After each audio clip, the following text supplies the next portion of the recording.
ചെണ്ട എന്ന് പറയുന്ന വാദ്യവിശേഷം 18 വാദ്യങ്ങൾക്ക് മീതെ ചെണ്ട എന്നാണ് സങ്കല്പം.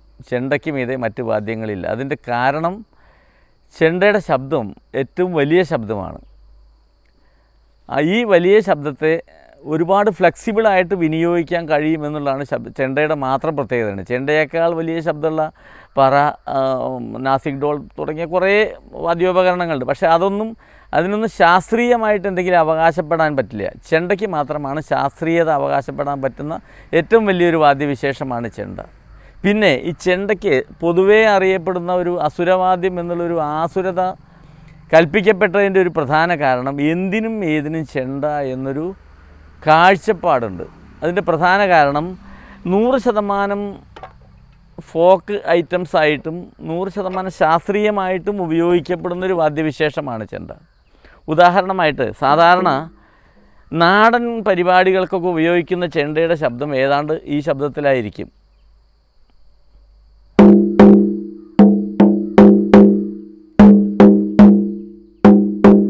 ഈ ശബ്ദം ഇതേ ചെണ്ട തന്നെയാണ് ശാസ്ത്രീയമായിട്ട് ഇപ്പുറത്ത് നമ്മൾ മറ്റ് വാദ്യങ്ങൾക്ക് ഉപയോഗിക്കുന്ന തായമ്പക തുടങ്ങിയിട്ടുള്ള ആ ഒരു വിന്യാസങ്ങൾ ഉപയോഗിക്കുന്നത്. അപ്പോൾ ചെണ്ടയ്ക്ക് സാധാരണഗതിയിൽ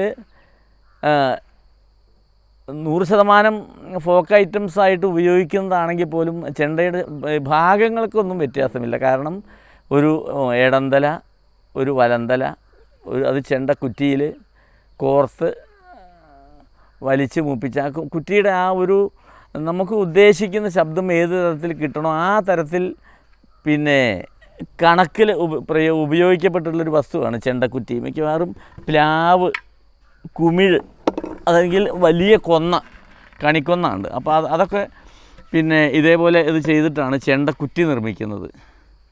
ഈ ചെണ്ടക്കുറ്റിയിൽ മാടിൻ്റെ തോലുപയോഗിച്ചാണ് വട്ടം നിർമ്മിക്കുക.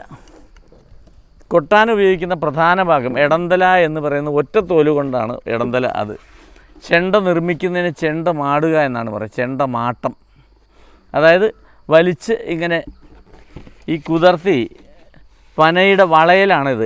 ഈ വളയൽ എന്ന് പറയുന്നത്, ഈ വളയലിൽ തോല് പ്രത്യേക തരത്തിൽ സംസ്കരിച്ച് മിനുസപ്പെടുത്തി മാടി വയ്ക്കുന്നതാണ്. അതിന് പ്രത്യേക വൈദഗ്ധ്യം വേണം. കാരണം തോലിൻ്റെ മാട്ടം ശരിയായിട്ടില്ലെങ്കിൽ ചെണ്ട എന്നുള്ള ആ ഒരു സംഭവത്തിന് നമ്മൾ ഉദ്ദേശിച്ച ശബ്ദം കിട്ടില്ല. അപ്പോൾ ഇതിന് എടന്തല എന്നാണ് പറയുക. യഥാർത്ഥത്തിൽ ശബ്ദം കൂടുതൽ കിട്ടുന്ന ഭാഗത്തിന് എടന്തല. അതിനൊരു വൈപരീത്യമുണ്ട്. വലന്തല എന്ന് പറയുന്നത് ശബ്ദം കുറഞ്ഞതാണ്. ഈ എടന്തല ഉണ്ടാക്കുന്ന പോലെ തന്നെ ഉണ്ടാക്കി അതിനടുക്കടുക്കായിട്ട് തോലിൻ്റെ പ്രത്യേക കഷ്ണങ്ങൾ പതിച്ചിട്ട് അതിൻ്റെ ശബ്ദത്തിന് പിന്നെ ചെറിയ ശബ്ദമായിട്ട് മാറ്റുന്നത്. ഈ വലന്തല എന്ന് പ്രധാനമായിട്ട് പറയാൻ കാരണം ഇത് ദൈവീകമായിട്ടുള്ള ഒരു ഭാഗമാണ് വലന്തല. ചെണ്ടയ്ക്ക് എപ്പോഴും വലന്തല കൊട്ടി തുടങ്ങുക എന്നൊരു സമ്പ്രദായമുണ്ട്. വലന്തല എന്ന് പറയുമ്പോൾ ഈ കഥകളിയിലൊക്കെ ദേവസാന്നിധ്യം വരുന്ന സമയത്ത് വലന്തല കൊട്ടിയിട്ടാണ് തുടങ്ങുക. പിന്നെ ഒരു ക്ഷേത്രത്തിൽ ഉത്സവം തുടങ്ങുമ്പോഴും അതിൻ്റെ എഴുന്നള്ളിപ്പ്, പാണി, കലശം തുടങ്ങിയുള്ള പ്രധാനമായിട്ടുള്ള ചടങ്ങുകൾക്കൊക്കെ വലന്തലയാണ് പ്രധാന വാദ്യം. ഇത് ഒരേ സമയത്ത് വീക്കൻ ചെണ്ടയായിട്ട് മേളത്തിന് ഉപയോഗിക്കുകയും ചെയ്യുന്നുണ്ട്. കാരണം അതാണ് ഈ വലന്തലയുടെ പ്രത്യേകത.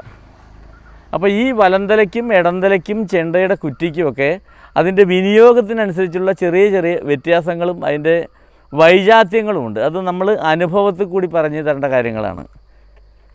പിന്നെ മറ്റൊരു പ്രധാന കാരണം ഈ രണ്ട് എടന്തലയായിട്ട് ഉപയോഗിക്കുന്നതും വലന്തലയായിട്ട് ഉപയോഗിക്കുന്നതുമായിട്ടുള്ള ചെണ്ട തമ്മിലുള്ള വ്യത്യാസം, ഈ ഫോക്ക് ഐറ്റംസായിട്ട് ശബ്ദം താരതമ്യേന അത്ര സുഖകരമല്ലാത്ത ശബ്ദത്തിലുള്ള എടന്തലയുള്ള ചെണ്ടയായിരിക്കും ഈ വലന്തലയ്ക്ക് ഉപയോഗിക്കുക. അതാണ് അതിൻ്റെ ആ വലന്തലയുടെ പ്രത്യേകത. അപ്പോൾ ഇതിൻ്റെ ഈ രണ്ട് വട്ടത്തിൻ്റെയും കനത്തിനനുസരിച്ചാണ് ചെണ്ടയുടെ ശബ്ദത്തിന് മാറ്റം വരിക.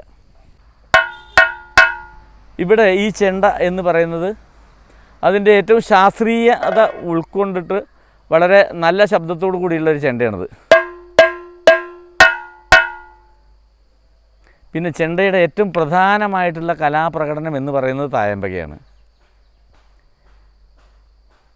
ചെണ്ടയുടെ ഏറ്റവും പ്രധാനമായിട്ടുള്ള ഒരു കലാപ്രകടനം തായമ്പക എന്ന് പറയാനുള്ള ഒരു പ്രധാന കാരണം, എല്ലാവരും മറ്റ് വാദ്യങ്ങൾ പോലും തായമ്പകയെ വളരെ പ്രത്യേകമായിട്ട് അതിനൊരു മാറ്റം വരുന്നില്ല. കാരണം മിഴാവിൽ തായമ്പക കൊട്ടുന്നുണ്ട്, തിമിലയിൽ തായമ്പക കൊട്ടുന്നുണ്ട്, ഇടയ്ക്ക തായമ്പക കൊട്ടുന്നുണ്ട്. നേരെ മറിച്ച് ഇതൊന്നും ചെണ്ട കൊണ്ട് ഈ വക വാദ്യവിശേഷങ്ങളുടെ ഒരു കാര്യത്തിനും പോകേണ്ട കാര്യമില്ല. കാരണം ചെണ്ട അതിനേക്കാളൊക്കെ ഉയർന്ന സ്ഥായിലുള്ളതാണ്.